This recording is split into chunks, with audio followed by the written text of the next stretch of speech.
We are just 15 days away from the NBA trade deadline, and I think most of us here in Sacramento feel that the Kings have to make some sort of move. While General Manager Monte McNair is working the phones, we're all working the trade machines. And on today's Locked On Kings podcast, I've put together 5 deals that I think the Sacramento Kings should strongly consider.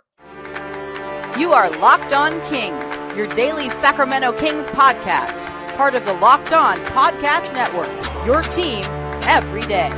And now, ladies and gentlemen, it is that time for another episode of Locked On Kings.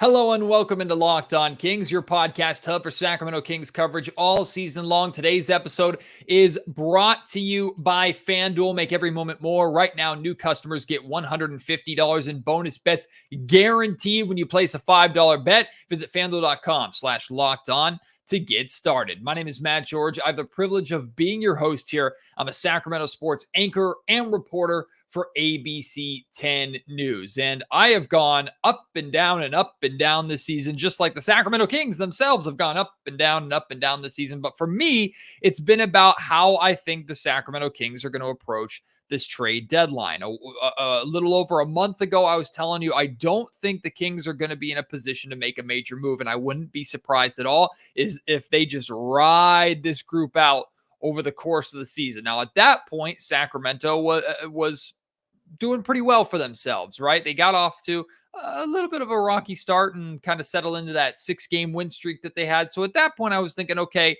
maybe this team still has its issues. They've, at that point, had lost a handful of games by blowouts. They had only lost to the Pelicans, I think, twice at that point, the Rockets twice at that point. So there were some bad losses in there. And we saw the issues with this roster the same way many of us saw the issues with this roster going back to the offseason and during the playoffs against the Warriors last season. So we knew there were issues, but it just felt like the way this team was constructed, plus the assets that the Kings wanted to trade and their overall low value in comparison to some of the other teams in the league, and for the Kings looking for an upgrade, it's tough to ask for an upgrade for if Harrison Barnes and Davion Mitchell and Kevin Huerter are the biggest pieces that you're willing to give up if you're not willing to make Keegan Murray available, which of course the Sacramento Kings are not. I just thought it made the most sense for the Sacramento Kings to head into the offseason again with the group that they have, give them another playoff series at least together. They make the postseason, and we'll see how they do. Maybe they're a first-round exit again. Maybe they get a different matchup, and they actually make it out of the first round and are a second-round exit, and then Monty can make a decision next summer when he has to pay Malik Monk and gets a little more playoff context under his belt. Well, that's changed, right? Because since that point, Sacramento's continued this roller coaster. They've had clear deficiencies. They've had it's been clear which players are stepping up and which players are providing what Mike Brown and the Kings need, and which players just aren't cutting it, right? Which ones continue to struggle, which ones just aren't fitting. And at this point, now the question has become, do the Sacramento Kings make a move and look for a kind of a big name or a player to come in and become a piece of this Sacramento Kings core? You could definitely say core 3 in Fox, Sabonis, and Murray, but maybe core 4 if you want to include Malik Monk in there. And I think Malik does deserve to be talked about in the core conversation with how important he is. So do you look for another piece to just add to your core, a guy that's not necessarily a star? Because again, you're not going to get a star for the pieces that you're willing to give up unless you're going crazy with future draft picks, which I don't think Monte McNair necessarily would do. Do you look for that kind of bigger name piece, or do you look at the edges of your roster? Do you look at your rotation? Do you look past the top 6, maybe top 7 established guys that you have and try to find pieces to kind of fill in those gaps? Or do you look to upgrade your starting lineup, but upgrade them not with another like big punch piece, but upgrade them with role-playing starters, players that can come in and fill that starting 2-guard role that Kevin Huerter has, or fill that starting 4 or 3 role that Harrison Barnes has, and be more consistent in that spot without being a focal point of the offense like some of those other bigger names might command? All these questions I've been asking myself and discussing here on the Locked On Kings podcast. And when it comes to that last question, I still don't necessarily have an answer to it. I think Monty is going to make that decision based off of the deals that are available out there. But we've heard the Kings connected to a ton of names, right? I put together a list with the help of Chris Watkins from Sacktown Sports, Sacktown Sports 1140 Radio.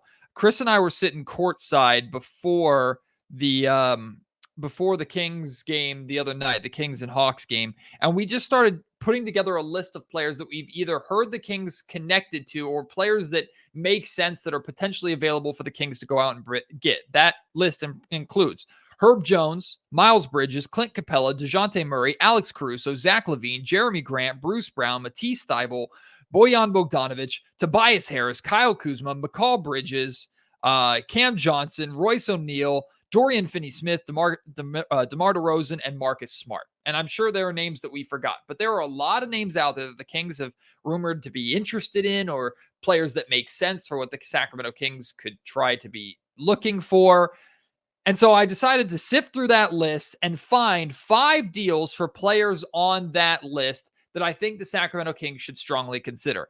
Now, to be perfectly clear, this is from the obviously Sacramento perspective. So there's going to be fans of the Washington Wizards or the Portland Trailblazers or the Brooklyn Nets or the Chicago Bulls that are going to listen to this podcast or going to be watching and going to go, there's no way my team would do that, and here's why. Now, that could be them overvaluing their assets. That also could be them making a lot of sense. I've tried to have conversations with all of our Locked On hosts to at least make sure that what I'm talking about is not completely out of the realm of possibility, to get the context of how those other teams might be thinking. So I promise you there's a little bit of research here. I'm not saying that all of the other hosts said, yes, they would accept these deals. But these are the packages that if I were the Kings, I'd feel most comfortable offering that I think could get the job done, that I would strongly consider. And let's start with the Kyle Kuzma deal.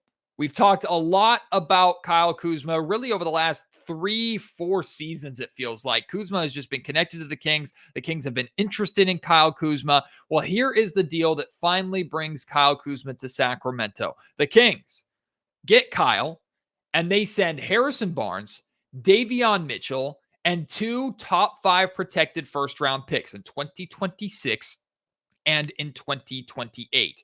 Now, again, this is from my perspective of how I think the Sacramento Kings will operate. Not too long ago, I had a conversation with Adam Armbrecht from the Locked On Nets podcast, and we talked about a potential trade for Mikal Bridges. And I was willing to include 3 first-round picks in a trade for Mikal Bridges and could have been talked into 4. That's because I view Mikal Bridges as a star, and 2, a perfect fit here in Sacramento. Kyle Kuzma, I do think, provides a lot of good for Sacramento. He's a good offensive punch. If you're replacing Harrison Barnes with Kyle Kuzma in your starting lineup and you don't do anything else, you're getting much more scoring on a consistent basis.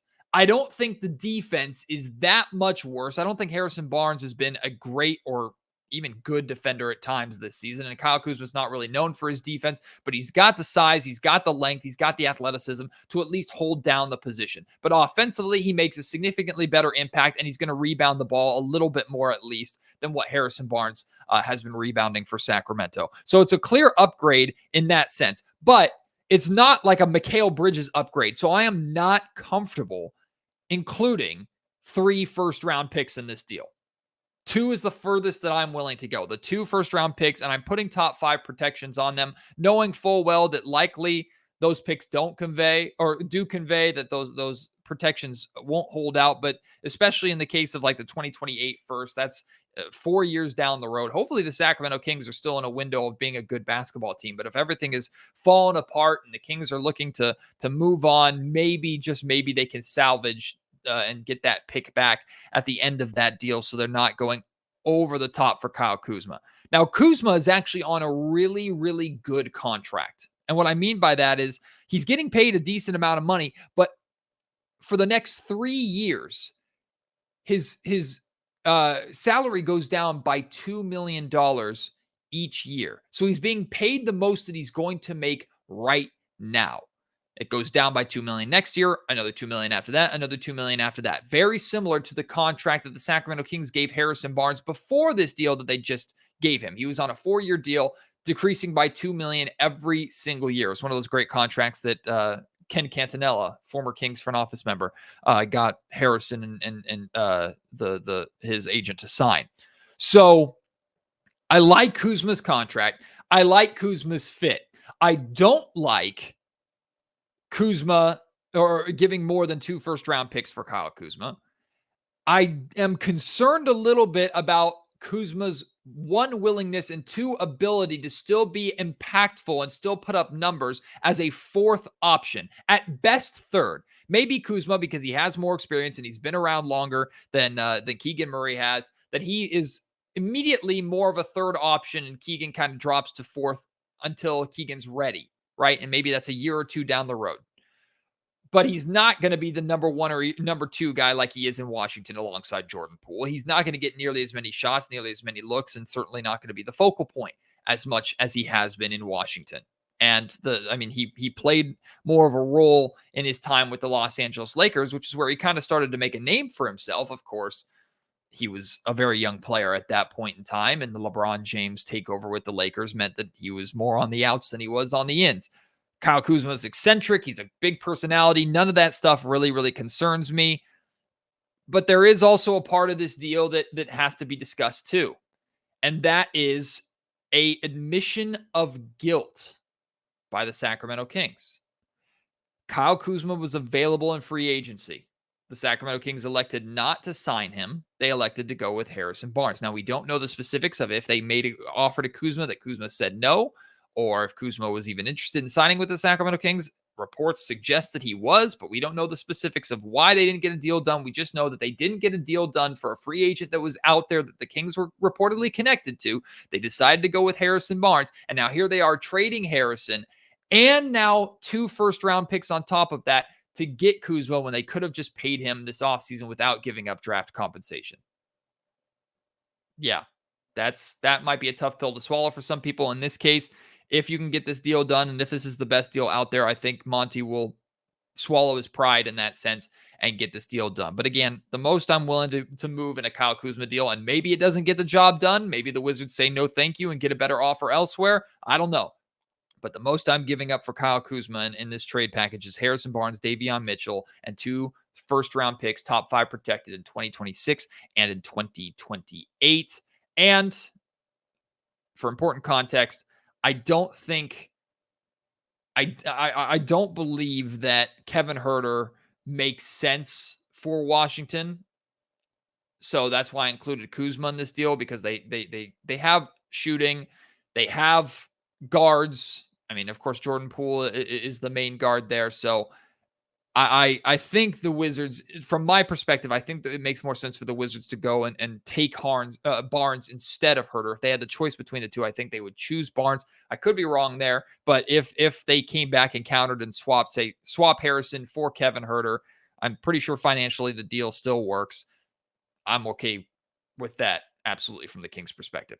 Again, I still have 4 more deals to get to here, and I'll give you a little spoiler. The next one coming up involves Jeremy Grant and the Portland Trail Blazers, which has been another name that has floated around Sacramento a lot over the past couple of seasons. I will get to that here in just a second.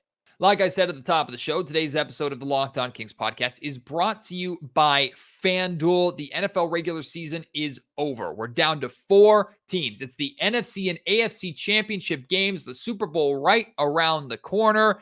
Right now is the perfect time for you to get involved on America's #1 sportsbook. New customers get $150 in bonus bets guaranteed when you place a $5 bet. That's it. All you have to do, no catches, nothing. You deposit $5. You put $5 down on whatever you want to bet on. The Niners to win the NFC championship game. Just take the straight money line. Or you could bet on the Kings for something. Or you could bet on anything.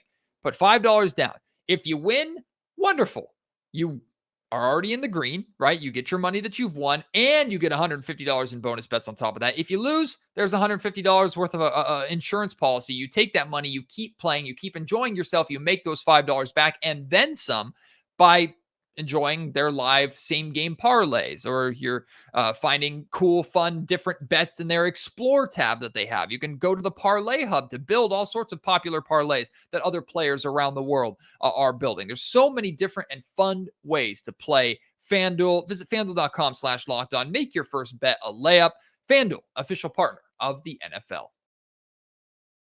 All right, it's time for our next deal. And of course, I highly encourage you to share your thoughts on these deals. Kings fans, you like these deals, you don't like these deals, tell me why. If you have another deal that you want to put together, a trade package you want to put together to kind of get my feedback on it, or for your fellow Kings fans' feedback on it, feel free to share those. And of course, fans of other teams that are listening that heard some of their guys being brought up, if you want to talk about why or you do or don't like the trade, hit me up with that too. Of course, if you're watching on YouTube, hit me up in the comment section down below. Let's start a conversation over there. You can reach me on Twitter at MattGeorgeSack. You can email me, mattgeorgesports@gmail.com. But let's talk about this second deal involving Jerami Grant, the Kings, and the Portland Trail Blazers getting together. A package that's almost exactly the same as my Kyle Kuzma package, with one slight difference. Jerami Grant comes to the Sacramento Kings. The Blazers get Harrison Barnes, Davion Mitchell, the top 5 protected firsts in 2026 and 2028.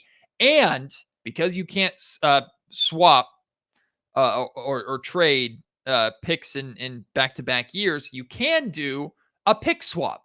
So the Kings offer the Blazers a pick swap in 2027, meaning if the Kings have a better draft pick than the Blazers do at that point in time, then the Blazers get the better pick, the Kings get the worse pick. So it's a little bit sweeter of a deal than the Kyle Kuzma deal. I did that for a couple of reasons. Number one, I think Jerami Grant, even though he's on a worse contract, I think he's the harder player for the Sacramento Kings to go out and get, because his situation in Portland, the Portland Trail Blazers reportedly are very happy with him and not as open to trading him as much as maybe the Wizards would be for Kyle Kuzma, and as much as some teams thought that they would be at this point after his first year signing that big deal in free agency this offseason. Now, that deal is not the best, right? It's a big salary. He's being paid $27 million this year. That goes up to $29 million next year,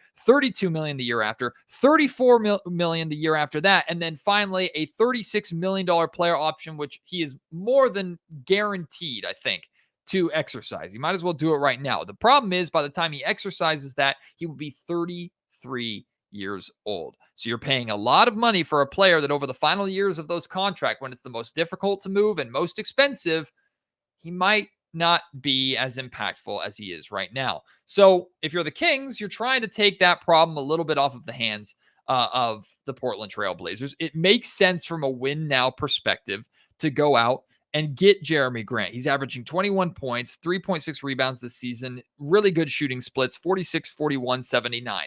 46 from the field, 41 from three-point range, 79 from the free throw line. He's also a good defender. Jerami Grant, absolutely a upgrade over Harrison Barnes, right? Same thing with Kyle Kuzma. You plug Jerami Grant into the 4, move Keegan Murray over to the 3. You keep Kevin Huerter as the 2. That's the only move you make. This starting lineup is better, definitely. Short term, definitely better. Long term, hopefully better. This would potentially make any other future moves difficult for Sacramento. This would pretty much cap them out. So if you're making this move for Jerami Grant, unless you're willing to move on from Jerami or another piece of the core in the near future, the Kings lineup, their core is basically built and capped out at this point, and you're just hoping to bring Malik Monk back to really finish it out. Like that's what you're facing if you're bringing Jerami Grant and his money in. That pick swap, I don't know if it intrigues Portland. I'm not willing to give another just first round pick outright, which Portland might counter with. I say no to that. Sacramento still is giving the Blazers, I mean, Davion Mitchell, young defender, can be an impactful player, I think, over in Portland. I intentionally did not include Matisse Thybulle in this deal. He has the right to, or the ability to veto trades to certain markets and things like that. And Matisse Thybulle is a name that's been connected to the Sacramento Kings that I understand from a defensive perspective, but trying to add him to this deal and make it make sense just makes it a lot more muddy and the Kings trying to get Jeremy Grant, I think, is the main piece of this deal. So let's just focus on that. The Blazers get Davion Mitchell back, and they get Harrison Barnes, who is on a much better contract, at least financially. It's a much smaller contract, let's say, and shorter contract than the Jeremy Grant deal. And on top of that, Harrison Barnes, of course, still has gas in the tank. He's used to working with young players, so he'll have no problem stepping in and working with Shaden Sharp and Scoot Henderson and all them. He's done it many, many times before. And on top of that, he still gives the Blazers a solid starting caliber player to where if they start competing, if they hit the acceleration button on their development and they start competing as early as next season, Harrison can hold down that spot. So it's not like the Kings are taking a super, super good talent and leaving the Blazers with nothing immediately. The Blazers get future draft compensation and they get a player that could potentially help them. Not as much as Jeremy Grant, but a player that can more fill a role while Scoot and Shaden and those other guys and DeAndre Ayton are stepping into those primary scoring and primary leader positions that Jeremy Grant is kind of holding down right now. I don't know if the Blazers make this move. Latest reports are the Blazers aren't really too interested in moving him right now. So we'll see. But if I'm Sacramento, that is a haul that I'm comfortable giving up for Jeremy Grant. All right, let's go to Chicago. Let's talk about Alex Caruso. Here's the deal. The Kings get Alex Caruso, and they send Davion Mitchell, Colby Jones, a 2025 second-round pick, and a 2026 first-round pick, top 10 protected. Now, some Kings fans might be getting spooked immediately by seeing a 2026 first-round pick included in this Alex Caruso deal. I'm telling you, the Bulls are going to be sticky with Caruso. They absolutely should. There are a lot of teams that are interested in Caruso. There are a lot of teams that love to have Caruso. And I'm telling you, the Sacramento Kings would dream of having Caruso on this roster. He provides ball handling. He can play that point guard spot, take some of that load off of Malik Monk a little bit, but he can guard 1 through 3. He's just a really pesky defender. He's very, very versatile. He's good at spacing the floor. He's shooting 42% from three-point range on 4.3 attempts per game. So he is close to as ideal of a role player piece as the Sacramento Kings can go out and get. Because the Bulls are going to be so sticky with him, and latest reports are that they're willing to hold out and wait, despite being in kind of a sell mode with how their team isn't really working. And of course, Zach LaVine and DeMar DeRozan are the big names that are out there that are available, and I'm not interested in those two for this deal. Maybe I could put together a different DeMar DeRozan deal, but I'm not really looking at that. If I'm looking at anybody on the Bulls, I want Alex Caruso. The Bulls know that. The Bulls know a lot of teams know that. So they're going to be sticky. So you have to include a first-round pick, I think, to actually get this deal done this year. If the Kings aren't that desperate to get a player like Caruso, then they won't do it. But if they really, really want him, I think you have to include a pick. This one you can put a little bit heavier protections on, in my opinion, because of the player that you're getting back, because you're not getting like a bona fide starter, really, really, really good piece back. I'm not saying Caruso isn't great, but you know what I mean? On top of that, like top 10 protected in 2026, I think there's a very good chance that pick conveys, right? Hopefully, if the Kings are in a position where their pick is a 10th worst pick and they're in the lottery in 2026, then something's gone wrong, right? So Sacramento is expected to be in a good position in 2026. So to lose that 2026 first round pick, it's not the end of the world to get a player like Alex Caruso. I would love this deal for Sacramento. Maybe the Bulls push for more. I don't know how much more I'm willing to give up if the Bulls counter with like no protections on the pick. I do absolutely say yes. Like I said, I'm avoiding Zach LaVine and DeMar DeRozan in these talks, just focusing solely on Caruso. For the Bulls here, they get two young pieces. They get the young defender in Davion Mitchell, who I do understand there might be some he's very similar to Kobe White in some ways. Kobe White's a better player, certainly a better offensive player, but I had a conversation with some guys from Chicago, my guy Big Dave from Chicago not too long ago when we initially talked about a potential Zach LaVine trade. And he told me that he thinks Davion Mitchell is a little bit redundant. So Davion's not as big of an asset for him. I include Colby Jones in there because here is a I know he's a second round pick, but a project, a developmental project, but he's got good size, pretty versatile, can handle the basketball, can in theory defend 1 through 3. So he gives the Bulls a little bit more of a project, and the Bulls are in more of a position to be patient than the Sacramento Kings are in his development. So that's what I'm thinking about. Maybe that makes a difference. Maybe it doesn't, but that's the package that I'm willing to give up for Alex Caruso. But I got 2 more deals for you, 2 more. And thank you for sticking around this long. I'm anxious to hear your thoughts on these first 3 deals, anxious to hear your thoughts on these final 2. One is with the New Orleans Pelicans. One is with the Brooklyn Nets. And no, it's not the same Bridges deal from before. I'll explain both of those deals here in just a second after I tell you more about PrizePicks. I had a great night on PrizePicks the other night against the Atlanta Hawks. I picked 5 players, more or less than their PrizePicks projections. I put $25 in. I won 10 times my money. I got all 5 right, $250. That's just an example of the kind of money that you can make on PrizePicks. It is so much fun. It's the largest daily fantasy sports platform in North America, and you're not playing against pros and sharks. It's just you versus the PrizePicks projections, right? Pick 2 to 6 players, more or less than the PrizePicks projection numbers, and you can do anything from assists, points, a combination of points, rebounds, and assists. If you want to go like big triple-double with Domantas Sabonis,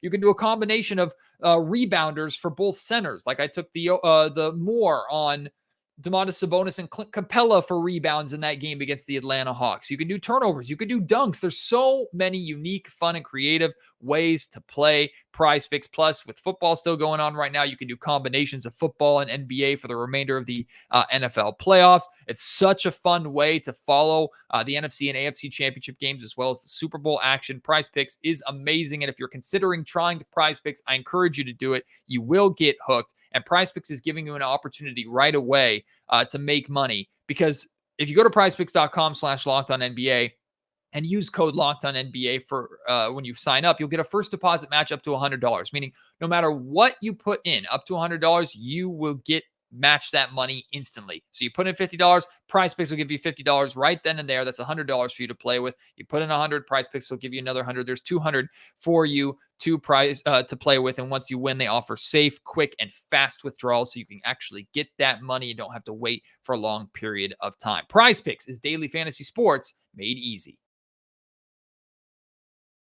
All right, time for these final 2 deals, and I'm going a little heavy here, so I'll speed through these. Herb Jones, welcome to the Sacramento Kings. You talk about another dream player for the Kings to bring in that's not going to cost them too much. I had no idea Herb Jones would even be available. There's been reports that the Pelicans are making him available because they're concerned about their ability to pay some of their other guys. If that is true, the Kings need to be getting all over that, right? So this deal brings Herb Jones to the Sacramento Kings. This deal is also a 3-team deal and involves the Houston Rockets, who have reportedly been very interested in acquiring Harrison Barnes. So Harrison Barnes and the 2025 Portland second-round pick that the Sacramento Kings own, those go to Houston. The Pelicans get Jayshawn Tate, who is a good, young, cheap defender. They get Victor Oladipo, who is an expiring $9 million deal, so the money comes off the books. They get a pick swap with the Sacramento Kings in 2025, which actually could end up being a good thing for the Pelicans. Both teams are expected to be good and competitive next year in 2025. So maybe the Pelicans are better than Sacramento, and they're still able to swap and get like a late first-round pick or a better late first-round pick than Sacramento gets. Maybe, who knows? And the Pelicans also get Sacramento's 2026 first-round pick, top 10 protected. And from the Rockets, they get the rights to swap picks with the Brooklyn Nets in 2027. That was part of the James Harden trade.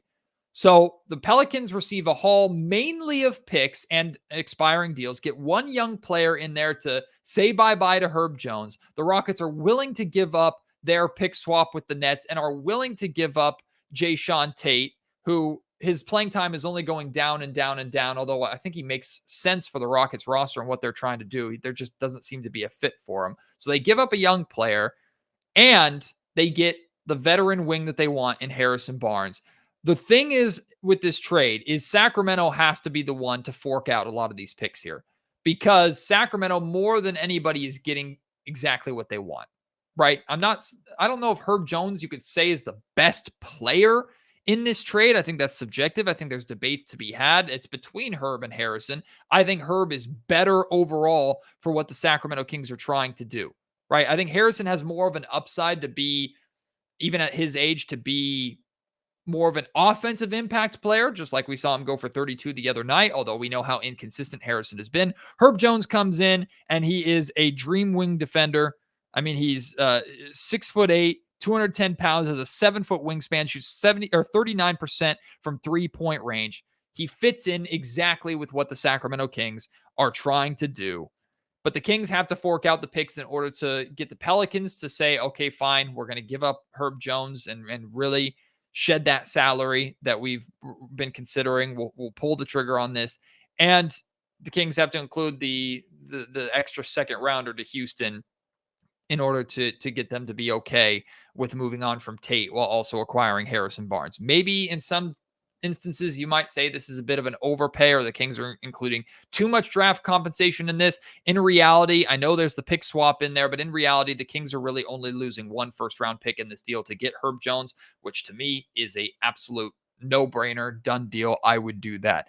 This trade, I have the most concern about actually being legit or not, because I had a conversation with both the Locked On Rockets and Locked On Pelicans podcasts about a 3-team deal. And Jake Madison, who's the host of the Locked On Pelicans, he was the one that was most hesitant or most against these trades, because he was kind of going against what the reports were saying, basically saying that it would be hard for the Pelicans to give up Herb Jones without getting a player to help them win right now, because they're trying to win right now. I understand that completely. Jayshawn Tate kind of sort of does that, not as much as Herb Jones does, of course, right? But if they really, truly want to shed salary, then Sacramento, this is the best way for Sacramento to get involved. It's a muddy, kind of convoluted, crazy deal. If it does not work, I understand it. But Herb Jones would be someone that if I'm the Sacramento Kings, I'm trying to find a way to get that deal done. You probably, to make money work, you have to include either Harrison Barnes or Kevin Huerter in that deal. The reason why I'm involving the Rockets with Harrison Barnes is because neither of those pieces work for the Pelicans or make sense for the Pelicans. They don't need Huerter. They have CJ McCollum and the shooting and the guard presence there. They don't need Harrison Barnes. They have the wing presence there. Maybe they just do a Harrison for Herb Jones and a draft pick straight up. Sorry, I should say Harrison and a draft pick for Herb Jones straight up. Maybe. I don't feel like they do. And it also doesn't make sense because they're not necessarily shedding salary, which is the whole purpose of the report in the first place. In fact, I think they're adding salary in that deal. So the only way I could see this trade making sense is involving a third team. And it's the same thing for this final deal, going back to the Brooklyn Nets. Okay, the Bridges conversation, maybe that doesn't go anywhere. Maybe the Bridges deal doesn't happen, but there's some other pieces on this Nets team, some more fringe pieces that make a lot of sense. Dorian Finney-Smith and Royce O'Neal, they come to the Sacramento Kings in addition to Reggie Bullock Jr. from the Houston Rockets. Yes, the Rockets are involved in this trade as well. The Rockets just get Harrison Barnes, no extra picks. All they're sending out is expiring contracts. Reggie Bullock comes to Sacramento. He's an expiring deal. He's just a player that, if he gets playing time, he spaces the floor, he shoots, he's a wing. I don't expect him to play. The Kings would have an empty or an available roster spot. They were giving to Juan Toscano Anderson in his 10-day contract, so they have the roster spot available to take on 3 players while only getting rid of 2. And you get some much-needed wing help. Not as good as Herb Jones, not as good as Jeremy Grant, Kyle Kuzma, right? But these are 2 players that can make an impact. Dorian Finney-Smith is a starting caliber wing. He's 6'7". He's a great defender, 37% 3-point shooter on 5 attempts per game. So offensively, he fits. Defensively, he fills that mold. Royce O'Neal comes off the bench. He's more of a 3. He's only 6'4", but another really, really good defender, another wing presence. Just gives the Kings a little more length and athleticism, which is what this Kings team is lacking. Just wing reinforcements, essentially. And they're sending out Harrison Barnes to the Houston Rockets. What do the Nets receive in this deal? They get Davion Mitchell. They get Victor Oladipo, who's an expiring contract. The Nets are moving away from winning, at least in my mind. The big thing for the Nets here is they get their pick swap back from the Houston Rockets that was part of that part of that James Harden deal. The Rockets own basically all of Brooklyn's picks in the immediate future. Brooklyn does not have control over their picks for quite a while. So in this deal, the Nets get a little bit of relief back. They get that pick swap back with Houston, meaning if their pick is worse, that they get to keep it. And they don't have to, the Rockets won't necessarily take it away from them. OKC is also involved in that pick swap too. It's a little bit convoluted, but you can look that up. And then they get a couple of second rounders from the Kings, the 2025 Kings second and the 2025 Blazers second that Sacramento owns. There's no reason for the Kings to include a first in this deal because they're not getting that good of a piece back. I suppose if you wanted to take both those seconds out there and put in like a lottery protected first in a future year, I'd consider that if I'm the Kings. But overall, I don't think you necessarily have to give up a first round pick to get this deal done. Again, could be wrong. Nets perspective, feel free to tell me that's a terrible deal. Feel free to tell me why I'm wrong. And hey, maybe all 5 of these deals are rubbish. Again, it's the Sacramento perspective, but this is what I think could at least get the conversation going somewhere beyond just preliminary, hey, are you interested in the trade conversations? And these are the packages that I'm most willing to see the Kings give up, especially when it comes to the future draft compensation. I'm no Monty McNair. I'm no Kings front office. So it might not work. It might not be good, but that's what I'm thinking at this point in time. Now I want to hear your thoughts. So hit me up and let me know. You can, again, if you're watching on YouTube, get in the comment section down below. Hit me up on Twitter at MattGeorgeSack. And then you can email me, mattgeorgesports@gmail.com. I'm heading to Golden State. I'm heading to San Francisco tomorrow to the Chase Center to watch the Kings and the Warriors play. So I will have a post-game podcast for you from the Chase Center after that game. I hope that you will join me for that. And I hope if you're going to the game, let me know. Hit me up. I'd love to say hi for you or with you, even in enemy territory. I wouldn't hate it. And Warrior fans out there, some of you still don't like me. I like you. Kind of. I'll at least wave and smile if you give me a middle finger or something like that. But I appreciate your guys' support. Can't wait to have you join me on the next episode. Until then, my name is Matt George. You've been listening to Locked On Kings, part of the Locked On Podcast Network.